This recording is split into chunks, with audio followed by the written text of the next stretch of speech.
Now 5 years into its third generation, the Escape finally gets a much-needed infotainment update for 2016, dropping the disappointing MyFord Touch system for a new interface titled Sync 3. The question is it an improvement?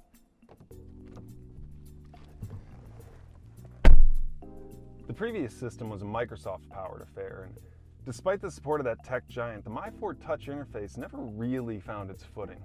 It was slow and frustrating to use, and it was prone to failure. This time out, BlackBerry's doing the backing, and already there are improvements to be seen. Things react much more quickly now, and the layout's been simplified. In fact, things look very simple, almost deliberately so.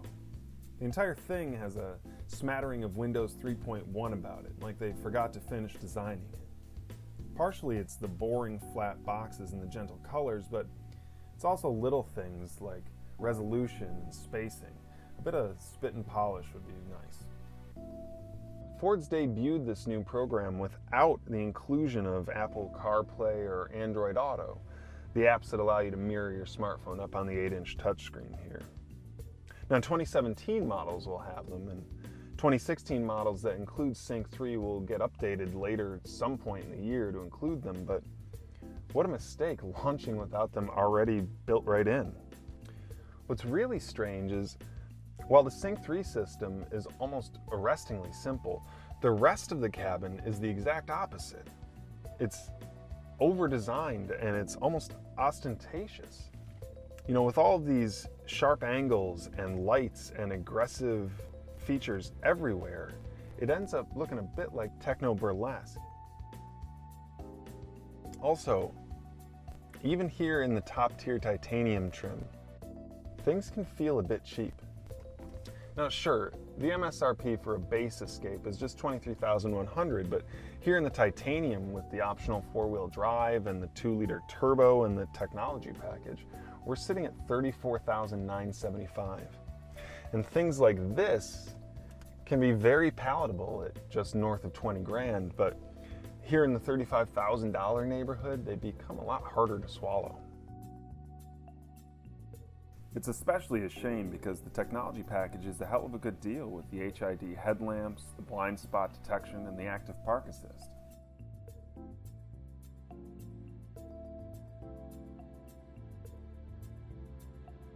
But I'm sick of talking about the things that I don't like about this Escape, because the truth is I really do like it. It's fun to drive, it's comfortable, and this 2-liter EcoBoost is stout. Now you can actually get the Escape with 3 available engines. There's a 2.5 liter, the EcoBoost 1.6, and this EcoBoost 2.0.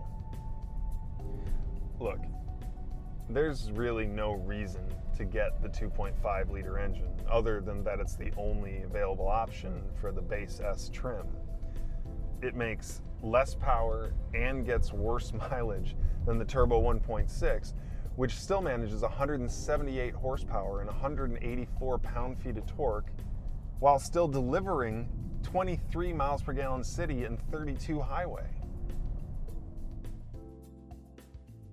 Now the 2.0 bumps those numbers up to 240 horsepower and 270 pound-feet of torque, and it's a very eager engine. But the extra power is not the reason you should fork out the $1,200 to get it. It's the mileage. For all that extra power, 62 extra horses and 86 extra pound-feet, all you're sacrificing is 1 mile per gallon in the city and 2 in the highway. And that number drops to 1 in the highway if you're going with the all-wheel drive option.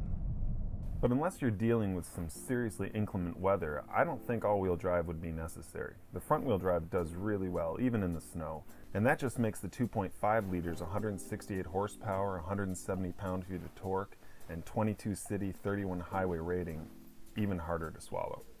What's really shocking is that there are other options in the segment that are just as good. The CX-5 drives just as nicely, and the Santa Fe Sport has a 2-liter turbo of its own, but neither are offering both in the same package. You know, if it weren't for the design mishaps here, the Escape would far and away be the standout in the class.